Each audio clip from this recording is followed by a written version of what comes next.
Live from downtown Detroit, home of WDIV and Click on Detroit, Local 4 News at noon starts now.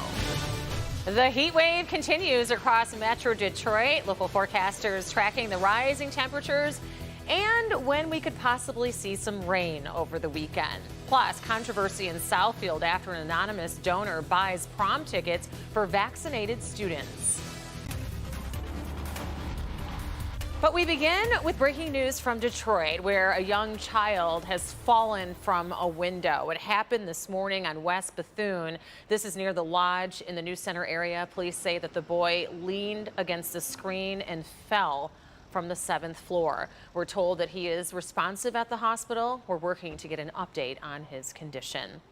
Our other top story this noon is, of course, the coronavirus. The state has surpassed the 8 million vaccine doses administered. To date, 57% of Michiganders have received at least one vaccine dose. This comes as the state will be back open in less than a month and a half, and that will be all major COVID restrictions lifted across the state of Michigan by July 1st. On June 1st, all outdoor capacity limits are going to be lifted. A 50% capacity will still be in place for indoor events, but bar and restaurant curfews will be lifted as well. Again, on June 1, non-vaccinated people must still wear masks indoors to stay safe. On July 1st, though, Governor Whitmer says gathering limits and the mask mandate will be lifted for everyone, regardless of the vaccination status. Later today, we expect updated coronavirus case numbers across the state. Yesterday, the state reporting more than 1,300 new cases and 74 additional deaths. A protest underway in Southfield over who gets to attend prom for free. An anonymous donor volunteered to buy tickets for Southfield High School students that are vaccinated. Non-vaccinated students will have to pay for their $80 ticket to attend.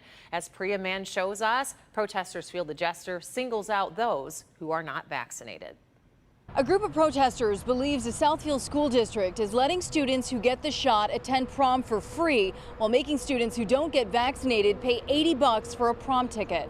It's not right to make somebody get vaccinated in order to go to prom. Is this whole thing about money? Is that what this world is about? Any more money? Those are members of the group called Informed Choice Michigan. They were protesting during a pop-up vaccination clinic at Southfield High School. The superintendent says rumors the district is discriminating against students who choose not to get the shot are false. When it comes to prom, every Southfield High School student who wants to attend needs a ticket, but an anonymous philanthropic group offered to cover the cost for students who get vaccinated. And when it comes to prom attendance, the district is not identifying students who did or did not get vaccinated or separating them based on their family's decision. We are not barring anyone from attending. Everyone will need a ticket. The only difference is someone is paying for the ticket of those students whose families select for them to be vaccinated. And the district says they've also gotten calls from people who want to cover the cost of a prom ticket for students who don't get vaccinated. They can call the school district to forward a payment. I'm Priya Mann, Local 4.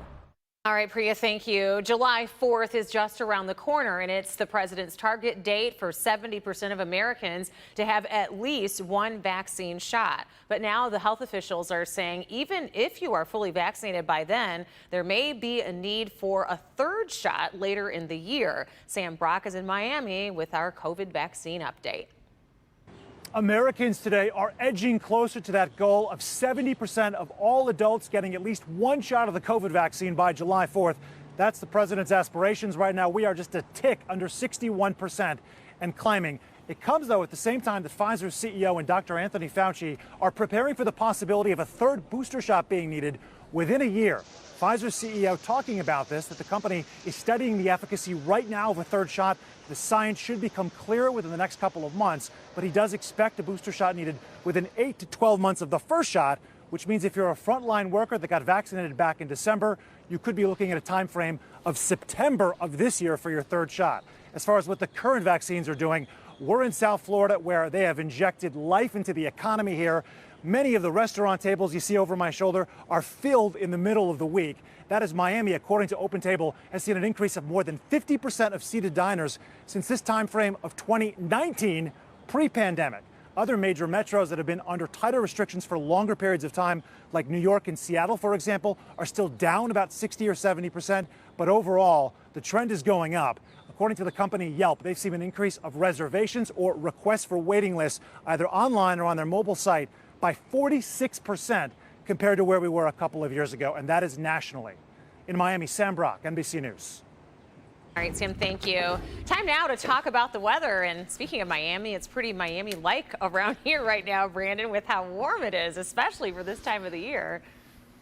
It is a scorcher out there already, and you can kind of tell by looking at the cloud cover what kind of day it is. Deep summer-like look and feel. You start to get those puffy, towering cumulus clouds out there, and that's what we're seeing. Mount Clemens live, a little sun mixed in there as well. 83 Detroit, 83 Monroe, 84 in Howell, 82 in Port Huron, and the south winds are just aiding to the warm-up, which takes us to 87 degrees at 2 o'clock, 89 for a high, and that is about 2 or 3 degrees shy of a record high.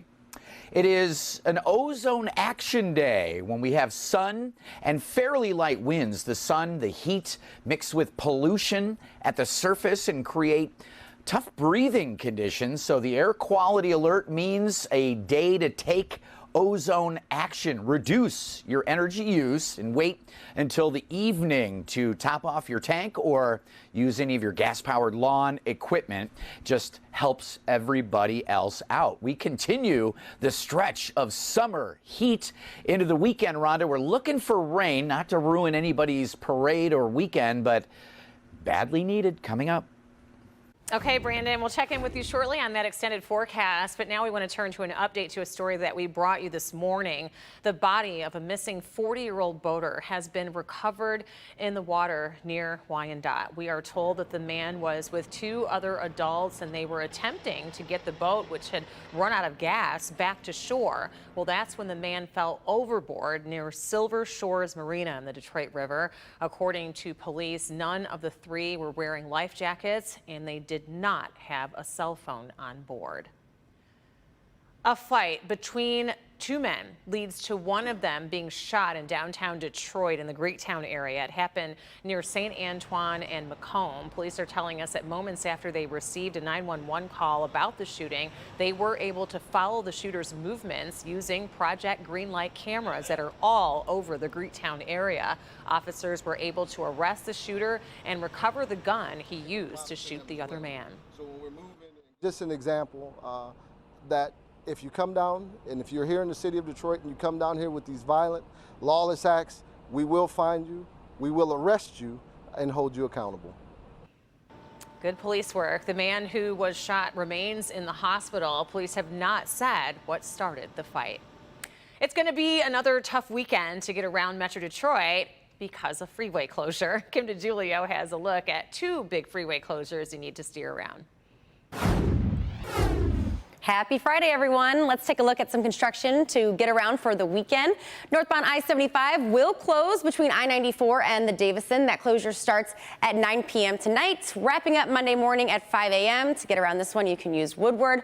Also, keep this in mind for tomorrow. The northbound lanes of Southfield Freeway will close at Rotunda. Southbound lanes of Southfield Freeway closing at Ford Road. That starts at 6 a.m., wrapping up on Sunday evening at 8 o'clock. So use the service drive to get around that one. Thank you, Kim.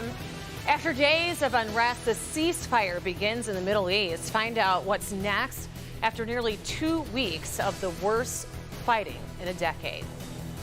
But first, a brush fire in Santa Barbara, California gets uncomfortably close to a TV news studio.